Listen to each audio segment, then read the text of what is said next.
le travail de Sylvain Lecoq, donc la thématique du labyrinthe, je l'ai abordé finalement sans trop leur parler de labyrinthe. Eux-mêmes, bien sûr, ont découvert les labyrinthes, c'est-à-dire qu'en fait, j'ai proposé donc des reproductions du travail de Sylvain aux élèves.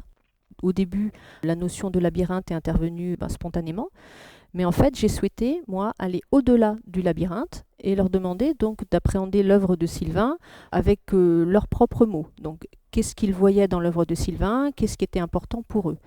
Donc, en fait, certains élèves m'ont parlé de souterrains, de vitraux, de papier déchiré, notamment en parlant des textures, de failles, de marais salants, de quelque chose de minéral, une photo aérienne, des chemins, des vieilles cartes, du marbre, des veines de marbre, de craquelures, de puces électroniques, de plans de ville, de branches, d'écorces, de mer avec des îles. Voilà, il y a eu vraiment plein de choses très différentes qui ont émergé en fait de l'observation des œuvres de Sylvain.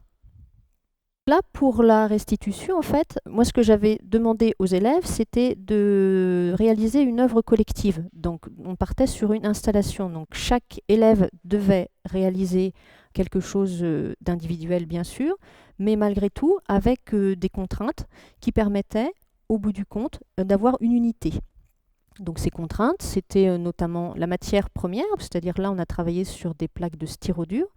C'est un polystyrène un peu dense qui permet et des découpes, et des collages, et du travail en matière sur ce support-là, mais qui permet aussi de creuser, d'être sculpté, enfin qui permettait finalement, à partir d'une plaque, d'avoir aussi des choses en bas-relief.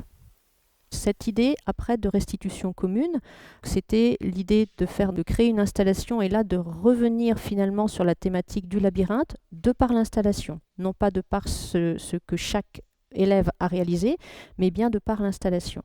Donc là, voilà, l'installation réalisée en fait est au sol et pour symboliser ou pour davantage matérialiser les différents chemins, il a été disposé de la sciure, en fait, de manière à pouvoir faire émerger les chemins de l'installation et la faire ressortir finalement du sol de l'espace d'exposition.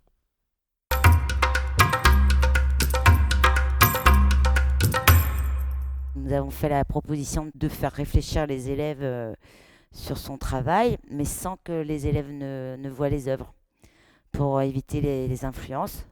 Les deux seuls visuels qu'ils ont pu voir, donc c'était l'affiche du PEA et le flyer. On a parlé autour du labyrinthe, de tout ce que ça pouvait représenter, autour des parcours de vie, de notre corps.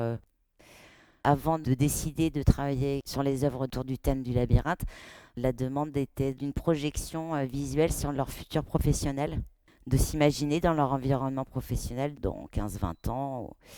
Et le lien s'est fait naturellement entre l'idée du parcours labyrinthique, du cheminement personnel pour arriver à un métier qu'ils auraient choisi. Bon, à travers la demande, les techniques étaient mixtes et libres. Du fait d'avoir un support plus dur qu'une feuille, on pouvait y insérer des collages, beaucoup de récupération en dehors des panneaux bois. C'est des calendriers, des cartons sur lesquels ils avaient la liberté de pouvoir coller des éléments un peu plus épais, plus lourds, tels que les tissus, différents matériaux comme la mousse. Ici, on a un circuit électronique de téléphone démonté, puisque personnellement, moi, j'avais remarqué qu'il y avait de la matière aussi dans le travail de Monsieur Lecoq.